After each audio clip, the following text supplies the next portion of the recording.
నమస్తే welcome to Zee News afternoon bulletin నేను మణిశ్రీ బులెటిన్లో ముందుగా హెడ్లైన్స్ చూద్దాం. తెలుగుదేశం పార్టీ మాడుగుల చింతలపూడిలలో రా కదలిరా సభలు నిర్వహణ 3 ప్రాంతాల ప్రజలు ఫ్యాన్ రెక్కలు విరగ్గొట్టాలని చంద్రబాబు పిలుపు.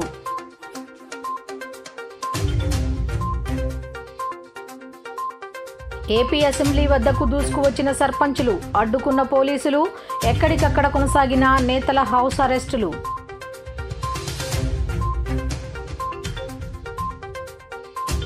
సీఎం జగన్తో అవనిగడ్డ వైఎస్ఆర్సీపీ సెగ్మెంట్ ఇన్ఛార్జ్ సింహాద్రి చంద్రశేఖరరావు భేటీ. వయసు రీత్యా అవనిగడ్డ బాధ్యతల్ని తన కుమారుడు రామ్ చరణ్కు అప్పగిస్తున్నట్లు కీలక ప్రకటన.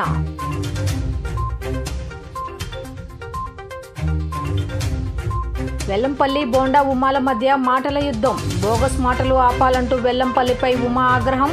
తనపై చేస్తున్న ఆరోపణలపై పోలీస్ కమిషనర్కు స్పందనలో ఫిర్యాదు చేసినట్లు వెల్లడి.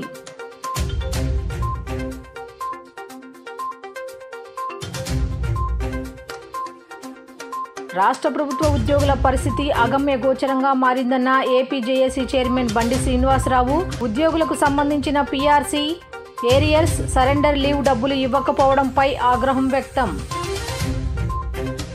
కృష్ణా జిల్లా అవనిగడ్డ వైసీపీ నాయకులు డాక్టర్ సింహాద్రి చంద్రశేఖరరావు ముఖ్యమంత్రి వైఎస్ జగన్మోహన్ రెడ్డిని మర్యాదపూర్వకంగా కలిశారు.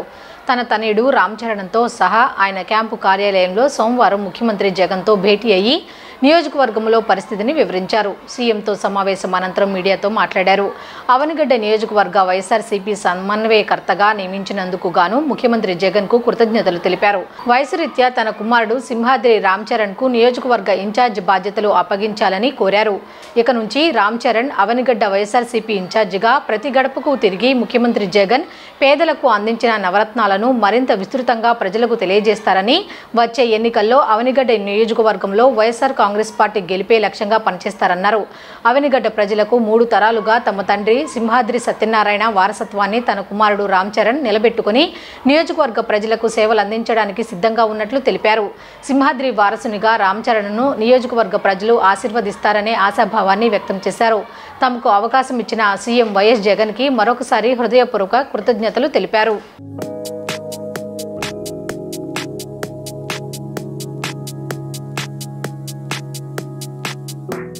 ఆంధ్రప్రదేశ్ ముఖ్యమంత్రి వైఎస్ జగన్మోహన్ రెడ్డిని విశాఖ శారదాపీఠం ఉత్తరాధికారి స్వాత్మానందేంద్ర సరస్వతి స్వామీజీ తాడేపల్లి క్యాంపు కార్యాలయంలో కలిశారు. ఈ నెల 15 నుంచి 19 వరకు జరిగే శారదాపీఠం వార్షికోత్సవాలకు హాజరు కావాలని సీఎం జగన్కు ఆహ్వానం అందించారు. ఈ సందర్భంగా సీఎం జగన్కు రాజశ్యామల అమ్మవారి ప్రసాదాలను స్వాత్మానందేంద్ర సరస్వతి స్వామీజీ అందజేశారు.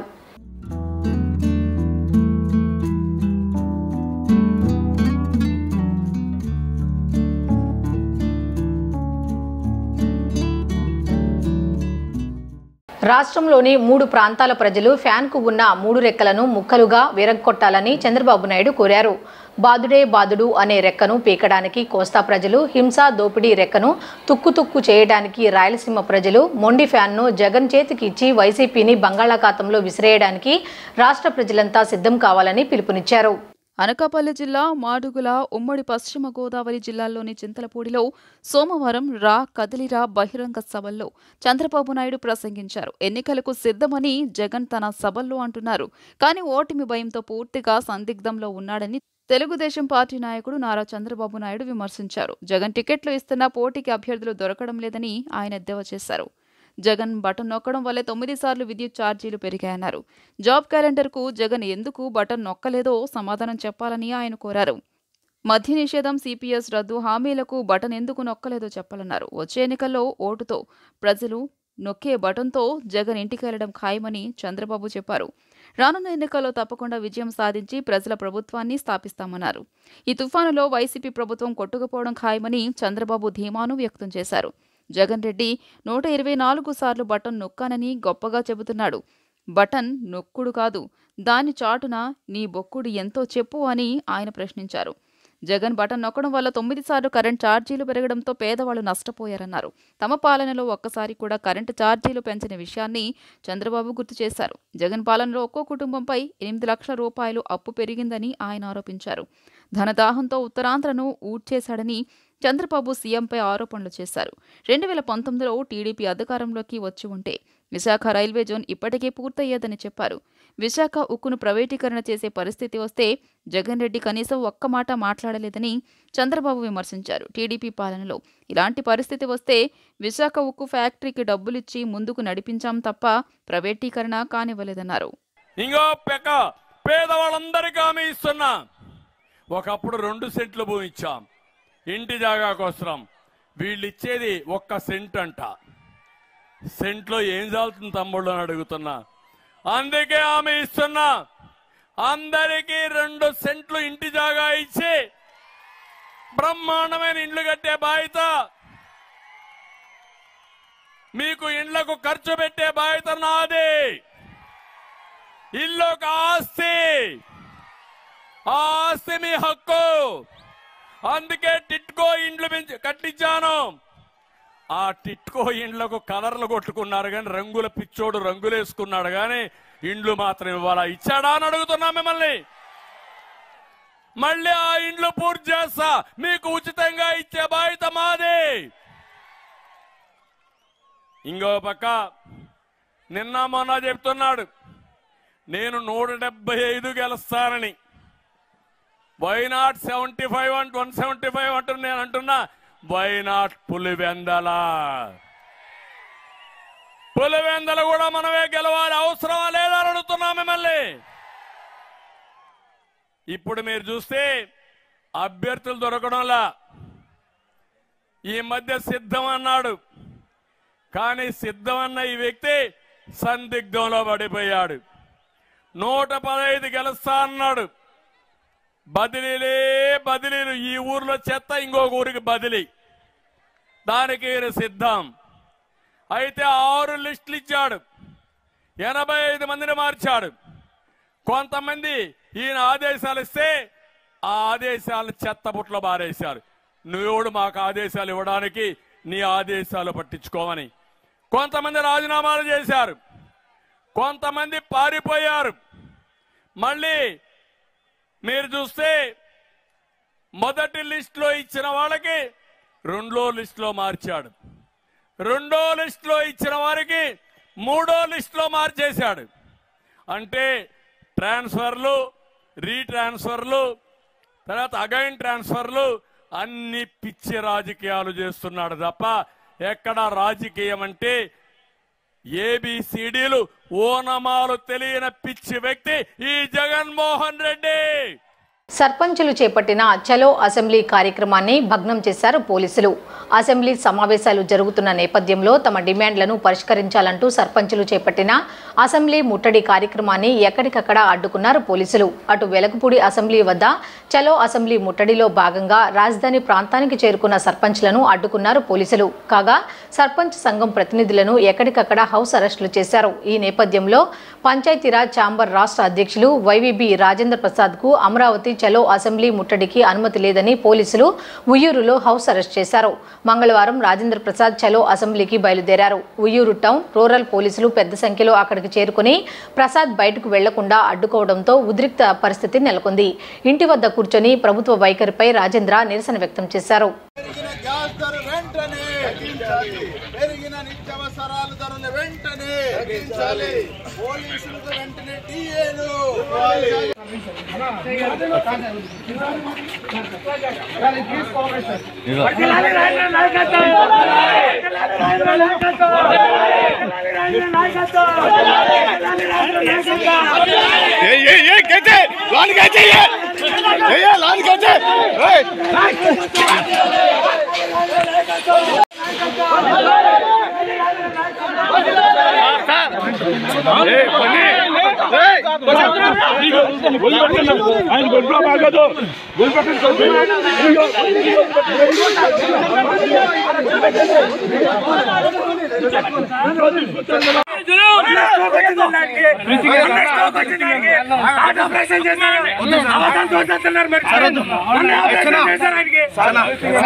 వైఎస్ఆర్సీపీ సెంట్రల్ నియోజకవర్గం సమన్వయకర్త వెల్లంపల్లి శ్రీనివాసరావు నిన్న సాయంత్రం గడప గడపకు మన ప్రభుత్వం కార్యక్రమంలో భాగంగా 62వ డివిజన్ ఎల్బీఎస్ నగర్ ఏరియా తదితర ప్రాంతాల్లో పర్యటించారు.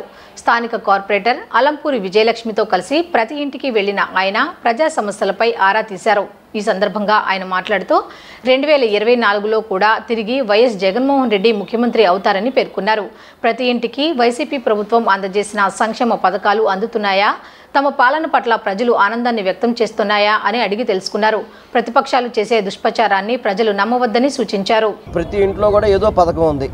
అమ్మఒడి కానీ, చేయూత కానీ, పెన్షన్ కానీ, అదేవిధంగా ఫీజు రింబర్స్మెంట్ కానీ ప్రతి ఒక్కరికి కూడా ఏదో పథకం ఉంటుంది. కాబట్టి అందరూ కూడా చాలా సంతృప్తిగా తప్పకుండా మళ్ళీ ఈసారి జగన్మోహన్ రెడ్డి గారిని గెలిపించుకోవాలని చెప్పని వాళ్ళ నోటెంబటే వస్తుంది. చిన్న చిన్న డ్రైనేజ్ ఇష్యూస్ వచ్చినాయి. ఆల్రెడీ 1 వీక్ నుంచి దాన్ని స్పెషల్ డ్రైవ్ చేస్తున్నాము. డ్రైనేజీలు సెంట్రల్ కాన్స్టిట్యున్సీ అంతా కూడా టోటల్గా పూడికలన్నీ కూడా తీయించి దోమల నివారణకి అన్ని విధాలు కూడా మేము చర్యలు తీసుకుంటున్నాం. ఇంకేదైనా అక్కడక్కడ మాకు టెక్నికల్ ఇష్యూస్ వల్ల వస్తున్నాయి, వాటన్నింటినీ కూడా సార్ట్అవుట్ చేసుకుంటూ ప్రజలకి మేలు చేసే విధంగా, మంచి చేసే విధంగా, సంక్షేమ పథకాల అమలు సక్రమంగా అందే విధంగా కావచ్చు, అదేవిధంగా అభివృద్ధి కానీ ప్రతి ఒక్కటి కూడా చక్కగా చూసుకుంటూ ముందుకెళ్తూ జగన్మోహన్ రెడ్డి గారికి తప్పకుండా మరొకసారి ఆశీర్వాదం ఏమని చెప్పని అడుగుతుంటే ప్రతి ఒక్కరు స్పందించడం చాలా సంతోషంగా ఉందని మీ ద్వారా నేను తెలియపరుచున్నాను. 62వ డివిజన్లోనే ఎల్బీఎస్ నగర్ వికలాంగుల హాస్టల్ బ్యాక్ సైడ్, మరి అదేవిధంగా మరి పుసలపల్లి సుందరయ్య హై స్కూలు పరిసర ప్రాంతాల్లో తిరగడం జరుగుతుంది. మరి ఇక్కడ ప్రజలందరూ కూడా మాకు అన్ని పథకాలు వచ్చినాయి, అందరం కూడా మేము జగన్మోహన్ రెడ్డి గారిని మళ్ళీ గెలిపించుకుంటామనే నినాదంతో ముందుకు వస్తూ ఉన్నారు. ప్రతి ఒక్కరూ కూడా బ్రహ్మరథం పడతా ఉన్నారు మరి వెల్లంపల్లి సీనన్నకి. మరి అదేవిధంగా 2-3 ఆరోగ్య సమస్యలు కూడా మరి వెల్లంపల్లి శ్రీనివాసరావు గారు వెంటనే వాళ్ళ ముందే మరి కలెక్టర్ గారితో మాట్లాడడం, మరి ఆరోగ్యశ్రీ వాళ్ళతో మాట్లాడడం జరిగింది. మరి అవి కూడా 2-3 రోజుల్లో మేము కూడా దగ్గరుండి వాళ్ళ సమస్యను పరిష్కరిస్తామని చెప్పి తెలియజేస్తూ మరి ఈ జగన్మోహన్ రెడ్డి గారిని అత్యధిక మెజారిటీతో గెలిపించుకోవాలని చెప్పేసి, అదేవిధంగా మరి మన వెల్లంపల్లి శ్రీనివాసరావు గారిని కూడా అత్యధిక మెజారిటీతో గెలిపించుకోవాలని చెప్పేసి తెలియజేస్తూ సెలవు తీసుకుంటాం. విజయవాడ మధ్య నియోజకవర్గ వైఎస్ఆర్ కాంగ్రెస్ పార్టీ సమన్వయకర్త వెల్లంపల్లి శ్రీనివాసరావు మాట్లాడే ప్రతి మాట బోగస్ అని తెలుగుదేశం పార్టీ పొలిట్ బ్యూరో సభ్యులు బోండా ఉమామహేశ్వరరావు తీవ్రస్థాయిలో ధ్వజమెత్తారు. వెల్లంపల్లి రెచ్చగొట్టే మాటలు, చేస్తున్న ఆరోపణలపై స్పందనలో నగర పోలీస్ కమిషనర్కు ఫిర్యాదు చేశామన్నారు. ఎన్నికల కమిషనర్ను సైతం కలిసి ఫిర్యాదు చేస్తానని పేర్కొన్నారు. సోమవారం ఆయన మొగుల్రాజపురంలోని నివాస కార్యాలయం వద్ద విలేకరులతో మాట్లాడారు. భువనేశ్వరి పీఠం భూములను కబ్జా చేశానంటూ వెల్లంపల్లి చేసిన ఆరోపణలు వాస్తవ దూరమన్నారు. భువనేశ్వరి పీఠం ఆస్తులు దేవాదాయ శాఖకు చెందినవని, సుప్రీంకోర్టు ఆదేశాల మేరకు తాను ఎమ్మెల్యేగా ఉన్న సమయంలో దేవస్థానం భూములను పరిరక్షించాలని కోరానని చెప్పారు. సీతారామ కళ్యాణ మండపంలోని భువనేశ్వరి పీఠం ఆస్తి కేసరపల్లిలోని భువనేశ్వరి పీఠానికి చెందేలా దేవాదాయ శాఖ మంత్రిగా వెల్లంపల్లి శ్రీనివాసరావు సంతకం పెట్టి అప్పుడు దేవాదాయ శాఖ special chief secretary GVS Prasadarao May 19, 2020న ఉత్తర్వులిచ్చారని తెలియజేశారు. తాతలు సుమారు 70 ఏళ్ల క్రితం కాశీ అన్నపూర్ణమ్మ దేవస్థానానికి అనుబంధంగా ఉన్న ఈ స్థలాన్ని పేద బ్రాహ్మణుల కోసం కేటాయించారన్నారు. కోట్ల రూపాయలు విలువ చేసే ఈ స్థలానికి పీఠం ధర్మాధికారి దమ్మాలపట్టి చంద్రశేఖర్ కేర్ టేకర్ ఉత్తర్వులు ఇచ్చారని సంబంధిత పత్రాలను మీడియా ముందు ఉంచారు. ఇరిగేషన్, దేవస్థానం, మఠాల భూములు, అమ్మవారి రథానికి ఉన్న వెండి సింహాలు, అమ్మవారి పట్టుచీరలు, నగలను దోచుకున్నది వెల్లంపల్లేనని ఆరోపించారు. అందుకే ఆయన్ని మంత్రి పదవి నుంచి తొలగించారని దుయ్యబట్టారు. తాను ఎమ్మెల్యేగా సత్యనారాయణపురం 5వ టౌన్ పోలీస్ స్టేషన్ను స్మార్ట్ పోలీస్ స్టేషన్గా తీర్చిదిద్దేందుకు 5 కోట్ల రూపాయలు మంజూరు చేశానన్నారు. వైకాపా అధికారంలోకి వచ్చిన తర్వాత ఎలాంటి పురోగతి లేదని విమర్శించారు. అంతిమ యాత్రా భవనం నిర్మించానని, ప్రస్తుతం దాని నిర్వహణ సరిగా లేక వెలవెలబోతుందన్నారు. అభివృద్ధికి మరో పేరు బోండా ఉమా అని పేర్కొన్నారు. వెల్లంపల్లి రెచ్చగొట్టే మాటలు చేస్తున్న ఆరోపణలపై స్పందనలో నగర పోలీస్ కమిషనర్కు ఫిర్యాదు చేశారన్నారు. ఎన్నికల కమిషనర్ను సైతం కలిసి ఫిర్యాదు చేస్తానని పేర్కొన్నారు. వెల్లంపల్లికి ప్రజలు తగిన గుణపాఠం చెబుతారని ఉమా హెచ్చరించారు. ఈ సమావేశంలో తెదేపా రాష్ట్ర కార్యదర్శి నవనీతం సాంబశివరావు, గారపాటి విజయకుమార్, నాళం కోటేశ్వరరావు, దాసరి కనకారావు తదితరులు పాల్గొన్నారు. సెంట్రల్ వైసీపీ సమన్వయకర్తగా ఏదైతే వైఎస్ఆర్ కాంగ్రెస్ పార్టీ వెల్లంపల్లి శ్రీనివాసరావును పెట్టిందో, అతను నిరంతరం కొత్త బిచ్చగాడు పొద్దెరగడు అన్నట్టుగా అతను గతంలో చేసినటువంటి పశ్చిమ నియోజకవర్గంలో చేసిన పనులు పచ్చకామెర్ల వాడికి ఊరంతా పచ్చగా కనపడుద్దంట. ఎందుకంటే ఇతను అక్కడ ఇరిగేషన్ భూములు ఆక్రమించాడు, వైశాసు భూములు ఆక్రమించాడు, దేవస్థానం మఠాలి అనేక భూములు ఆక్రమించాడు. అవన్నీ కూడా రుజువులు సాక్ష్యాలతో సహా గతంలోనే బయట పెడతాం కూడా జరిగింది. అమ్మవారి గుళ్ళో వెండి సింహాలు దొంగిలించినటువంటి మంత్రి ఎవడన్నా ఉన్నాడంటే ఎండోమెంట్స్ మంత్రిగా పనిచేసిన వెల్లంపల్లి సీను. ఆఖరికి భక్తులు ఇచ్చినటువంటి ఆభరణాలను కూడా కొట్టేసి ఇంట్లో కుటుంబ సభ్యులు మెడలో వేసుకున్నారంటే వీళ్ళకి దేనికైనా తగ్గించేవాళ్ళు, దేనికైనా తగ్గించే రకం వెల్లంపల్లి సీను. ఈరోజు సత్యనారాయణపురం 33వ డివిజన్లో సీతారామ కళ్యాణ మండపంలో ఏదైతే గతంలో వెల్లంపల్లి సీను మంత్రిగా ఉన్నప్పుడు ఈ కళ్యాణ మండపానికి భువనేశ్వరి పీఠం కేసరపల్లి గన్నవరం మండలం 19/5/2020 ఇదిగోండి ఆర్డర్ కాపీ 19/5/2020 భువనేశ్వరి పీఠం కేసరపల్లి వారికి కోర్టులో ఎండోమెంట్ది ప్రాపర్టీ అని కోర్టు స్పష్టమైనటువంటి ఆదేశాలు ఇచ్చిన అక్రమంగా ఈ వెల్లంపల్లి సీను మంత్రిగా పనిచేసి మంత్రిగా ఉండి సంతకం పెట్టి ఆ రోజు స్పెషల్ చీఫ్ సెక్రటరీగా జేఎస్వి ప్రసాద్ ఈయన దగ్గరికి ఫైల్ పంపించి వాళ్ళకి హ్యాండ్ ఓవర్ చేసినటువంటి ఆర్డర్ కాపీ. రాష్ట్రంలో ప్రభుత్వ ఉద్యోగుల పరిస్థితి అగమ్య గోచరంగా ఉందని, ఉద్యోగులను ప్రభుత్వం చిన్నచూపు చూస్తోందని ఏపీ జేఏసీ చైర్మన్ బండి శ్రీనివాసరావు మండిపడ్డారు. ఉద్యోగులకు సంబంధించిన పీఆర్సీ, ఎరియర్స్, సరెండర్ లీవ్ డబ్బులు ఇవ్వకపోవడంపై ఆయన ఆగ్రహం వ్యక్తం చేశారు. విజయవాడలో ఏపీ ఎన్జీఓ కార్యాలయంలో ఏపీ జేఏసీ చైర్మన్ బండి శ్రీనివాసరావు మీడియాతో మాట్లాడుతూ ప్రభుత్వం ఉద్యోగ, ఉపాధ్యాయ, కార్మికుల న్యాయమైన రాయితీల విషయంలో అలసత్వం వహించిందన్నారు. ఉద్యోగులు దాచుకున్న డబ్బులు, medical bills payment, DA arrears ఇవ్వడం లేదని చెప్పారు. ఈ నెల 11న జేఏసీ కార్యాచరణ ప్రకటిస్తామని హెచ్చరించారు. 12న చీఫ్ సెక్రటరీకి ఉద్యమ నోటీసు ఇవ్వనున్నట్లు తెలియజేశారు. ఉద్యోగులకు సంబంధించిన పీఆర్సీ అరియర్స్, సరెండర్ లీవ్ డబ్బులు ఇవ్వకపోవడంపై ఆయన ఆగ్రహం వ్యక్తం చేశారు. ఉద్యోగులు ఆత్మహత్య చేసుకునే స్థితికి వచ్చారని ఆవేదన వ్యక్తం చేశారు. ప్రభుత్వానికి అన్ని విధాలుగా సహకరిస్తున్న ఉద్యోగులను చిన్నచూపు చూడడం తగదన్నారు. పీఆర్సీ కమిషన్ ఎక్కడుంది, ఏమైందని ప్రశ్నించారు. కాంట్రాక్ట్ ఉద్యోగులను పర్మనెంట్ చేయాలని కోరారు. ఈనాటి పాత్రికేయుల సమావేశానికి విచ్చేసినటువంటి ప్రింట్ మీడియా, ఎలక్ట్రానిక్ మీడియా సోదరులందరికీ కూడా ఏపీ జేఏసీ పక్షాన నమ్మసంబంధులు తెలియజేసుకుంటూ, ఈ ప్రభుత్వం ఉద్యోగ, ఉపాధ్యాయ, కార్మిక పెన్షన్లకు సంబంధించినటువంటి మా యొక్క న్యాయమైనటువంటి రాయితీలు ఇవ్వటంలో అలసత్వం వహించి మేము దాచిపెట్టుకున్నటువంటి జీపీఎఫ్ డబ్బులు కానీ, మేము దాచుకున్నటువంటి ఏపీజీఎల్ఐ డబ్బులు కానీ, అదేవిధంగా గత 3 సంవత్సరాల నుంచి మాకు రావాల్సినటువంటి సరెండర్ లీవ్ డబ్బులు కానీ, అదేవిధంగా మెడికల్ బిల్స్ కానీ ఇవన్నీ కూడా పేమెంట్ ఇవ్వట్లా. అదేవిధంగా 1/7/2018 నుంచి మాకు రావాల్సినటువంటి డిఏలకు సంబంధించిన ఏరియర్స్ డబ్బులు 9వ నెలలో మీకు తప్పనిసరిగా పేమెంట్ ఇస్తాం అని చెప్పినటువంటి ప్రభుత్వం ఈరోజు కూడా దానికి సంబంధించినటువంటి డబ్బులు ఇవ్వట్లా. అదేవిధంగా మాకు సంబంధించినటువంటి పీఆర్సీ ఏరియర్స్ 11వ పీఆర్సీ ఏరియర్స్ డబ్బులు రిటైర్మెంట్ అయిన తర్వాత ఇస్తామన్నారు. దాన్ని మరలా కుదరదని చెప్పాము.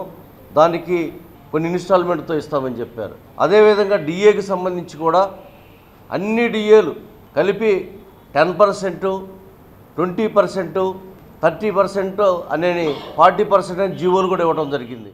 మైలవరం ఎమ్మెల్యేగా ఇప్పటి వరకు పనిచేస్తున్న వసంత వెంకట కృష్ణప్రసాద్ ముఖ్యమంత్రి జగన్మోహన్ రెడ్డిపై ఆరోపణలు చేయడం తగదని మైలవరం వైసీపీ ఇన్ఛార్జ్ తిరుపతిరావు తెలిపారు. సోమవారం భవానీపురం ఎన్టీఆర్ జిల్లా వైసీపీ కార్యాలయంలో మైలవరం ఇన్ఛార్జ్ ఆధ్వర్యంలో విలేకరుల సమావేశం నిర్వహించారు. ఈ సందర్భంగా ఆయన మాట్లాడుతూ గత 5 ఏళ్లుగా వెంకట కృష్ణప్రసాద్ వెంట మేము పనిచేశామని తెలిపారు. అయితే కొన్ని అభివృద్ధికి సంబంధించిన బిల్లులు ప్రభుత్వం నుంచి రాలేదని సాకుతో ముఖ్యమంత్రిని విమర్శిస్తూ నేడు పార్టీ వీడి వేరే పార్టీలోకి వెళ్లడం సమంజసం కాదని విమర్శించారు. ఈ కార్యక్రమంలో వైసీపీ జీ కుండూరు నాయకులు జక్రీ తదితరులు పాల్గొన్నారు. ఎక్కడా కూడా ఎప్పుడు కూడా ఇంత మచ్చ అనేది లేదు. అట్లాంటిది ఎక్కడా కూడా అలాంటి డిసిషన్ అనేది వైఎస్ఆర్ కుటుంబానికి ఇంత మటుకి లేదు. అట్లాంటి కుటుంబం కూడా కాదు. ఒకరికి మాట ఇచ్చి ఇంకొకరికి పనిచేసే రకాలు వైఎస్ జగన్మోహన్ రెడ్డి గారి మనస్తత్వంలో కానీ, ఆయన మాటలో కానీ, ఆయన ఇచ్చే ఆయన నడక స్టైల్లో కానీ ఎక్కడా కూడా ఇంత కూడా మేము, ఎందుకంటే ఆయన చూసే ఈ వైఎస్ఆర్ పార్టీ కాంగ్రెస్ పార్టీగా పుట్టినప్పుడు మేము వచ్చి కష్టపడి తిరగడం జరిగింది. ఆ రోజున జోగి రమేష్ గారిని ఇన్ఛార్జ్గా చేస్తే ప్రతిపక్షంలో ఉన్న ఆ రోజున కూడా బలమైన వ్యక్తి మా కాన్స్టిట్యున్సీలో దేవినేని ఉమామహేశ్వర గారు అప్పుడు మంత్రిగా ఉన్నప్పుడు కూడా మమ్మల్ని ఎన్ని ఇబ్బందులు పెట్టినా ఓన్లీ జగన్మోహన్ రెడ్డి గారిని చూసుకుంటూ మేము ఆయన బాటలో నడుచుకుంటూ వచ్చాము. ఆ గుర్తించి నన్ను ఈరోజు కూడా ఈ స్థాయికి తీసుకొచ్చిన జగన్మోహన్ రెడ్డి గారికి నా కుటుంబం తరఫున కూడా అందరికీ కూడా మేము రుణపడి ఉంటాం. ఊపిరున్నంత వరకు కూడా వైఎస్ఆర్ కుటుంబాన్ని వదిలే పరిస్థితి అయితే ఉండదు. అదే రకంగా జగన్మోహన్ రెడ్డి గారు కూడా నమ్మిన కార్యకర్తను కూడా ఎక్కడా కూడా మోసం చేయడం అనేది ఇంత మటుకి ఆయన హిస్టరీలో ఒక్కటి కూడా లేదు. మైలవరం ఎమ్మెల్యే వసంత కృష్ణప్రసాద్ గారు నిన్న మాట్లాడడం ముఖ్యమైన నాయకులతో ఈరోజు కూడా ఆత్మీయ సమావేశం అంటూ పార్టీ సంబంధించినటువంటి నాయకుల్ని అందరినీ పిలవడం జరిగింది. తర్వాత మీడియా మిత్రులతో కూడా మాట్లాడడం అనేది జరిగింది. కృష్ణప్రసాద్ గారు మాట్లాడిన తర్వాత పార్టీ కూడా మాట్లాడాల్సిన పరిస్థితి వచ్చింది కాబట్టి వైఎస్ఆర్ కాంగ్రెస్ పార్టీ తరఫున మేము మాట్లాడుతున్నాము. ఈ రోజు వరకు కూడా 2వ తారీఖు మేము ప్రకటించేంత వరకు కృష్ణప్రసాద్ గారికి ఇటు పార్టీ కావచ్చు, ముఖ్యమంత్రి గారు కావచ్చు, చాలా అంటే చాలా గౌరవం అనేది ఇచ్చాము. 175 నియోజకవర్గాల్లో సీఎం గారు ఆయనకి మిగిలినటువంటి ఎమ్మెల్యేలకు మంత్రుల కంటే కూడా చాలా గౌరవం ఇచ్చాము. అది ఆయన మనస్సాక్షికి కూడా తెలుసు. గతంలో తను కొన్ని ఇబ్బందులు ఉన్నాయి అని చెప్పిన మాట వాస్తవం. ఆ ఇబ్బందులు పరిష్కరించడానికి పార్టీ కానీ జగన్మోహన్ రెడ్డి గారు కానీ చాలా తీవ్రంగా కృషి చేశాము. ఆ విషయం ఆయనకు కూడా తెలుసు. ఈరోజు కేవలం తను రాజకీయంగా ఒక నిర్ణయం తీసుకున్న తరువాత ఇవాళ పార్టీ మీద కానీ జగన్మోహన్ రెడ్డి గారి మీద కానీ ఈ విధమైనటువంటి నిందలు మోపి వెళ్ళడం అనేది మాకు చాలా బాధ అనిపించింది. సీఎం జగన్ నిరంకుశ పాలనకు వ్యతిరేకంగా పెద్ద సంఖ్యలో యువత టీడీపీలో చేరడం రాబోయే విజయానికి సంకేతమని టీడీపీ మాజీ ఎమ్మెల్యే బోండా ఉమా అన్నారు. పార్టీలో చేరిన ప్రతి ఒక్కరికి సముచిత స్థానం కల్పిస్తూ పార్టీ బలోపేతానికి కృషి చేస్తామని చెప్పారు. టీడీపీ సెంట్రల్ నియోజకవర్గ కార్యాలయంలో ప్రముఖ బీసీ నాయకులు దడిగా సుబ్రహ్మణ్యం ఆధ్వర్యంలో సింగ్ నగర్ పరిసర ప్రాంతంలోని సుమారు 100 మంది టీడీపీ పొలిట్ బ్యూరో సభ్యులు బోండా ఉమామహేశ్వరరావు ఆధ్వర్యంలో పార్టీలో చేరారు. వారికి పార్టీ కండువాలు కప్పి పార్టీలోకి ఉమా ఆహ్వానించారు. అనంతరం బోండా ఉమా మాట్లాడుతూ గత టీడీపీ ప్రభుత్వం హయాంలో ప్రతి ఒక్కరికి ఉపాధి అవకాశాలు ఉండేవని అన్నారు. వైసీపీ అక్రమ నిర్బంధానికి వ్యతిరేకంగా నేడు ప్రజలు, మేధావులు, విద్యార్థులు పెద్ద ఎత్తున పార్టీ వైపు ఆకర్షితులు అవుతున్నారని, ఇందులో భాగంగా సుమారు సింగ్ నగర్ పరిసర ప్రాంతాలకు చెందిన 100 మంది తెలుగుదేశం పార్టీలో చేరారని చెప్పుకొచ్చారు. ఇక ముందు కూడా ఈ చేరికలు పెద్ద ఎత్తున ఉంటాయని తెలియజేశారు. సైకో ముఖ్యమంత్రిని గద్దె దించాల్సిన అవసరం ఉందని, ప్రజలు, ప్రతిపక్షాలు, మేధావులు, విద్యార్థులు కలిసికట్టుగా పనిచేయాలని కోరారు. పార్టీలకు అతీతంగా అందరూ తెలుగుదేశం పార్టీకి మద్దతు ఇవ్వడం చూస్తుంటే వైసీపీ ప్రభుత్వం పట్ల ప్రజల్లో ఎంత వ్యతిరేకత ఉందో అర్థమవుతోందని తెలియజేశారు. సెంట్రల్ నియోజకవర్గ తెలుగుదేశం పార్టీలో చేరటం అనేది సంతోషం. ప్రతిరోజు పెద్ద ఎత్తున చేరికలు కొనసాగుతూ ఉన్నాయి.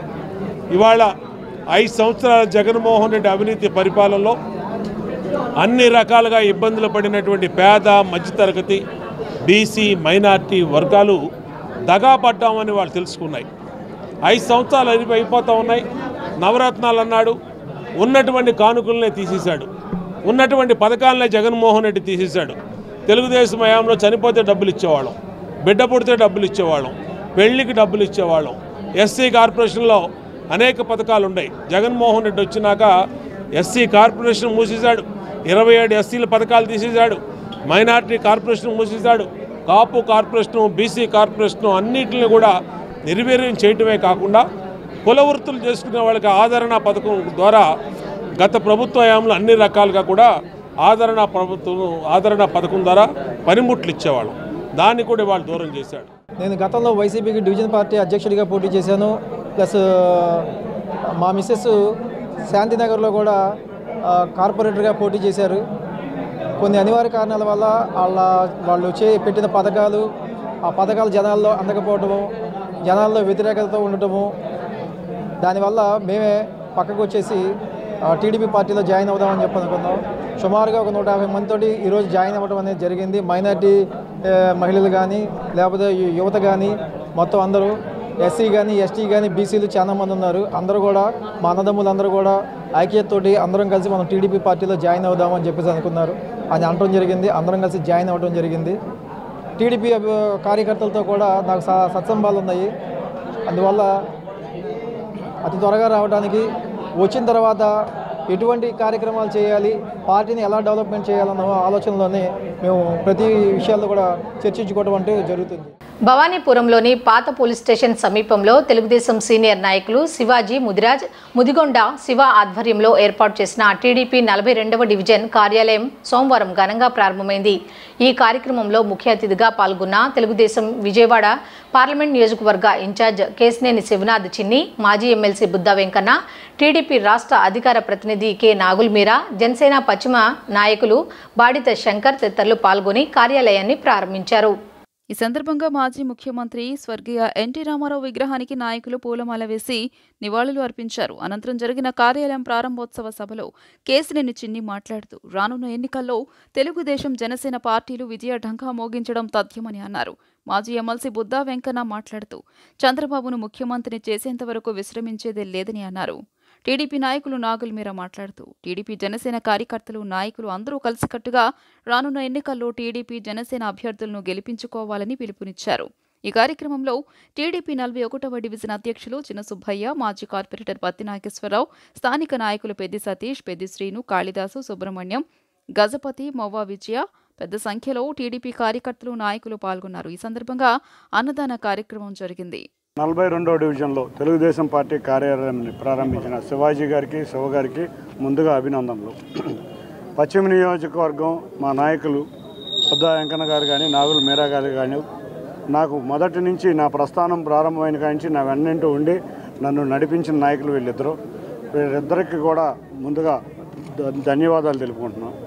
ఇవాళ ఈ పరిస్థితుల్లో ఉన్నామంటే ఇటువంటి నాయకుల యొక్క కృషే ఇవాళ వైబ్రేషన్ అనే ఏదో చెప్పారు మా అన్న బుద్ధా వెంకన్న. వైబ్రేషన్ కానీ ఏదైనా నాకు 7 నియోజకవర్గాల్లోనూ ఇటువంటి నాయకులు అందరూ ముఖ్యంగా వెస్ట్లో వీళ్ళిద్దరూ చేసిన కృషి మరవలేనిది. తప్పకుండా మీరు ఉంచిన నమ్మకాన్ని జాగ్రత్తగా నిలబెట్టుకుంటా, మీతో పాటు కలిసి ప్రయాణిస్తానని చెప్తా. ఇంకొక విషయం చెప్పేది ఏంటంటే ఇక్కడ కొంతమంది వ్యక్తులు పశ్చిమ నియోజకవర్గం నాది ఇంకొకటి అని చెప్పి వెళ్ళారు. వాళ్ళు అటువంటి వ్యక్తులందరికీ ఇవాళ చూసాం. తెలుగుదేశం పార్టీ ఎంత గొప్పది అంటే నాయకులు వస్తారు, పోతారు, పదవులు అనుభవించిపోతారు. పదవులు అనుభవించిన నాయకులు ఎంతోమంది త్యాగధనులు మా పార్టీలో ఉన్నారు. వారు ఏ రోజు కూడా పాపం నిరుత్సాహపడకుండా పార్టీని బలోపేతం చేయడానికే కృషి చేశారు. అటువంటి నాయకులు ఉన్న ఏకైక నియోజకవర్గం ఈ 7 నియోజకవర్గాల్లో ఏదైనా ఉందంటే ముందుగా వచ్చేది పశ్చిమ నియోజకవర్గం. డివిజన్లో తెలుగుదేశం పార్టీ కార్యాలయం బీసీలు, కాపులు కలిపి ఒక పెద్ద డివిజన్ కార్యాలయాన్ని, అలాగే కేశినేని చిన్ని గారిది. ఎందుకంటే మాకు ఇంకా పశ్చిమ నియోజకవర్గం టికెట్ ఇంకా కొద్దిగా ఇదిలో ఉంది కాబట్టి కేశినేని చిన్ని అనే వ్యక్తికి మాత్రం పార్లమెంట్ సీటు ఓకే కాబట్టి ఇది ఎన్నికల కార్యాలయంలాగా వాళ్ళు అన్ని కులాలలో కలిపి చేశారు. దానికి ఇక్కడ ఉన్న స్థానిక పెద్ద మనిషి చిన్న సుబ్బయ్య గారు కూడా అండదండలు ఇస్తున్నారు. ఇక్కడ కులాలు మతాలు లేవు, అన్ని కులాలు కలిపి ఎన్నికల కార్యాలయం ఓపెన్ చేశారు. రేపు చిన్ని గారి ఎన్నికల కార్యాలయం ఇదే. ఇక్కడి నుంచే అన్ని ఈ డివిజన్కి సంబంధించిన కార్యక్రమాలన్నీ కూడా చేస్తాం. ఒకటి. రెండోది, కేశినేని చిన్నిది విజయవాడ పార్లమెంటు సభ్యుడిగా గెలవడం అనేది నల్లేరు మీద నడక. ఓపెన్గా చెబుతున్నా. ఎందుకంటే ఒక పక్క తెలుగుదేశం పార్టీ, మరో పక్క చంద్రబాబు నాయుడు గారు, మరో పక్క పవన్ కళ్యాణ్ గారు అయితే 4వ శక్తి కేశినేని చిన్ని అనగానే విజయవాడ పార్లమెంట్లో ఒక వైబ్రేషన్ వచ్చింది. అది నా రాజకీయాల్లో ఇంతవరకు నేను ఎప్పుడూ చూడలే. అది నేను పొగట్టడం కాదు, ఓపెన్గా నేను మాట్లాడతా ఏదన్నా. ఆ వైబ్రేషన్ ఎందుకు వచ్చిందో మాకైతే కూడా తెలియట్లా. కాబట్టి ఆయన ఓపెన్గా చెప్తున్నా, ఆయన గెలుపు అనేది నల్లేరు మీద నడక. కానీ పశ్చిమ నియోజకవర్గం ముఖ్యంగా విజయవాడ కంటే పశ్చిమ నియోజకవర్గం ప్రజలందరికీ, కార్యకర్తలకి, నాయకులకి ఒకటే చేస్తున్నా, కేశినేని నాని అనేవాడు తన ఇంటి వాసాలు లెక్కబెట్టిన వ్యక్తి. ఏటా డిఎస్సి ప్రకటిస్తామని, ఉద్యోగ క్యాలెండర్ విడుదల చేస్తామని, ఖాళీ ఉద్యోగ పోస్టులు భర్తీ చేస్తామని ముఖ్యమంత్రి జగన్మోహన్ రెడ్డి ఎన్నికల ముందు హామీ ఇచ్చి అధికారంలోకి రాగానే విస్మరించారని టీఎన్ఎస్ఎఫ్ రాష్ట్ర ప్రధాన కార్యదర్శి ఆర్ శ్రీనివాస్ విమర్శించారు. 24,000కు పైగా ఉపాధ్యాయ పోస్టులు ఖాళీగా ఉంటే ఎన్నికలు సమీపించడంతో కేవలం 62,000 పోస్టులతో డిఎస్సి ప్రకటించి ఉద్యోగుల ఓట్లు పొందడానికి ప్రయత్నాలు చేస్తున్నారని ఆరోపించారు. ఇలాంటివి నమ్మే స్థితిలో నిరుద్యోగులు లేరని, రానున్న ఎన్నికల్లో ఓటుతో బుద్ధి చెప్తారని హెచ్చరించారు. తెలుగుదేశం పార్టీ హయాంలోనే ఎంతో మంది నిరుద్యోగులు ఉద్యోగాలు పొందారని పేర్కొన్నారు. తెలుగుదేశం పార్టీ నాయకులు కేశినేని శివనాథ్ కార్యాలయంలో నిర్వహించిన విలేకరుల సమావేశంలో టీఎన్ఎస్ఎఫ్ రాష్ట్ర ప్రధాన కార్యదర్శి రేపాకుల శ్రీనివాస్ మాట్లాడుతూ నిరుద్యోగుల్ని నమ్మించిన జగన్మోహన్ రెడ్డికి ఖచ్చితంగా బుద్ధి చెబుతామని హెచ్చరించారు. ప్రతి సంవత్సరం క్రమం తప్పకుండా డిఎస్సి ప్రకటిస్తామని చెప్పినటువంటి ముఖ్యమంత్రి, జాబ్ క్యాలెండర్ను ప్రకటిస్తామని చెప్పినటువంటి ముఖ్యమంత్రి, ప్రభుత్వ శాఖల్లో ఖాళీగా ఉన్న పోస్టులు మొత్తాన్ని భర్తీ చేస్తామని చెప్పిన ముఖ్యమంత్రి ఇప్పుడు ఎందుకు వాటి గురించి మాట్లాడట్లేదు? ఎందుకు నిరుద్యోగ నియామకాలు చేపట్టట్లేదు? సమాధానం చెప్పాలని ఆయన డిమాండ్ చేశారు. ప్రభుత్వ శాఖల్లో 24,000 పైన ఉపాధ్యాయ పోస్టులు ఉంటే కేవలం ఎలక్షన్స్కి 2 నెలల ముందు 6,200 పోస్టులు వేసి నిరుద్యోగంలో ఉద్ధరించే ప్రభుత్వం వైసీపీ ప్రభుత్వం ప్రచారం చేసుకోవడానికి సిగ్గులేదా అని ఆయన అన్నారు. నిరుద్యోగులు ఉద్యోగ నియామకాల గురించి మాట్లాడుతుంటే, అడుగుతుంటే ఈ రాష్ట్రంలో బాధ్యతా స్థానంలో ఉన్నటువంటి మంత్రులు, ప్రభుత్వ సలహాదారులు నిరుద్యోగ సమస్యలను ఎగతాళి చేస్తూ చిన్న చూపుతో మాట్లాడడం చూస్తుంటే ఈ ప్రభుత్వానికి ప్రజల సమస్యలు ఎంత చిన్న చూపో అర్థమవుతుందని అన్నారు. నిరుద్యోగుల ఓట్లతో గెలిచి ఈరోజు ముఖ్యమంత్రి అయిన తర్వాత ఒక విద్యార్థి నిరుద్యోగి కూడా ఒక పెన్ను పుస్తకం ఇచ్చిన దాఖలాల్లో ఈరోజు నిరుద్యోగులందరికీ కూడా ఒకటే కోరుకుంటా ఉన్నారు. ఈరోజు మా జీవితాలు పక్క రాష్ట్రాలకు వెళ్ళినా సరే మమ్మల్ని హేళన చేసే విధంగా ఈ రాష్ట్రంలో నుంచి వచ్చి పక్క రాష్ట్రాలకు వచ్చే నిరుద్యోగులందరికీ కూడా గుర్తింపు లేదనే విధంగా నిరుద్యోగులందరికీ ఘోషిస్తూ ఉన్నారు. రేపు తెలుగుదేశం ప్రభుత్వం అయినా వచ్చిన వెంటనే మాకు 20 లక్షల ఉద్యోగాలు తెలుగుదేశం ప్రభుత్వం కల్పిస్తుంది. మేము తెలుగుదేశం పార్టీ వైపే నడుస్తాం, తెలుగుదేశం పార్టీగా పట్టం కట్టబోతా ఉన్నాం కూడా నిరుద్యోగులందరూ ఘోషిస్తూ ఉన్నారు. వాళ్ళు తెలుగుదేశం పార్టీ వైపే నడుస్తూ ఉన్నారని కూడా తెలియజేస్తూ ఉన్నాం. మరి ఇంకోటి తెలియజేస్తూ ఉన్నాం, 6,100 నోటిఫికేషన్ని వెనక్కి తీసుకోవాలని చెప్పి ఏకైక డిమాండ్ చేస్తూ ఉన్నాం. బొత్స సత్యనారాయణ ఏదైతే వ్యాఖ్యలు చేశాడో చదువుకోవటం వల్లే ఈరోజు నిరుద్యోగ సంఖ్య ఎక్కువ అవుతుందని చెప్పి వ్యాఖ్యలు చేస్తూ ఉన్నాడు. ఈరోజు బొత్స సత్యనారాయణ కూడా నిరుద్యోగుల పక్షాన్ని బయటకు వచ్చి క్షమాపణ చెప్పాలని కూడా మేము డిమాండ్ చేస్తాం. ఈ సమావేశంలో టీఎన్ఎస్ఎఫ్ తూర్పు నియోజకవర్గ కార్యనిర్వాహక కార్యదర్శి పోతుమూరి నాగసాయి, పశ్చిమ నియోజకవర్గ కార్యనిర్వహణ కార్యదర్శి వెంకటరాజు, విద్యార్థి నాయకులు అశోక్ కుమార్, సన్నిధి తదితర నాయకులు పాల్గొన్నారు. వార్తలు ముగించే ముందు హెడ్లైన్స్ మరొకసారి చూద్దాం. తెలుగుదేశం పార్టీ మాడుగుల, చింతలపూడిలలో రా కదలిరా సభలు నిర్వహణ, 3 ప్రాంతాల ప్రజలు ఫ్యాన్ రెక్కలు విరగ్గొట్టాలని చంద్రబాబు పిలుపు.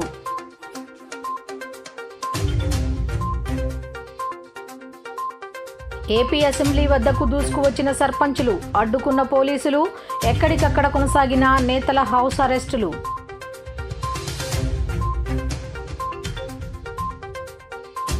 సీఎం జగన్తో అవనిగడ్డ వైఎస్ఆర్సీపీ సెగ్మెంట్ ఇన్ఛార్జ్ సింహాద్రి చంద్రశేఖరరావు భేటీ, వయసు రీత్యా అవనిగడ్డ బాధ్యతల్ని తన కుమారుడు రామ్ చరణ్కు అప్పగిస్తున్నట్లు కీలక ప్రకటన.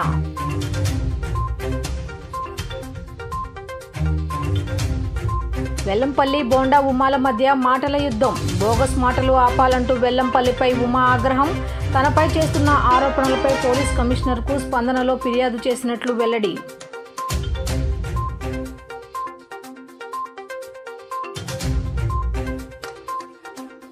రాష్ట్ర ప్రభుత్వ ఉద్యోగుల పరిస్థితి అగమ్య గోచరంగా మారిందన్న ఏపీ జేఏసీ చైర్మన్ బండి శ్రీనివాసరావు, ఉద్యోగులకు సంబంధించిన పీఆర్సీ, ఏరియర్స్, సరెండర్ లీవ్ డబ్బులు ఇవ్వకపోవడంపై ఆగ్రహం వ్యక్తం. ఈ వార్తలు ఇంతటితో సమాప్తం. తిరిగి రాత్రి 7:30 బులెటిన్లో కలుద్దాం. అంతవరకు సెలవు. నమస్కారం.